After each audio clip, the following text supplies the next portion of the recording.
La tranquilidad y la naturaleza son dos de las razones por las que miles de turistas eligen cada verano pasar unos días en los campings de Aragón.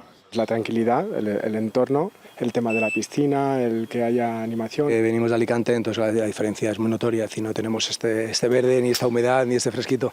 Y las previsiones en este camping de Bonanza son buenas para estos meses. Se llenan los bungalows, el camping casi se llena, son 176 parcelas, cuesta que esté lleno, pero sí, hay buena previsión. Y ha hecho buen tiempo, ha llovido mucho, está todo muy verde. Nos gusta mucho la montaña, vamos de excursiones y si estamos aquí en el camping, pues río, piscina. Pues hacemos excursiones, la ruta del agua. Para aquellos que quieran más comodidad, este camping de Mequinenza ha instalado unas tiendas especiales llamadas glamping. La tienda de campaña pues es quizá más exótico, ¿vale? Para familias con niños les encanta. Y también el Coco, pues bueno, ofrece sin ser la habitación de un hotel o en nuestra casa, te ofrece quizá un plus más de confort. Venimos a Mequinenza y nos solemos coger un apartamento, ¿no? Pero el camping es diferente, está mucho mejor y más barato.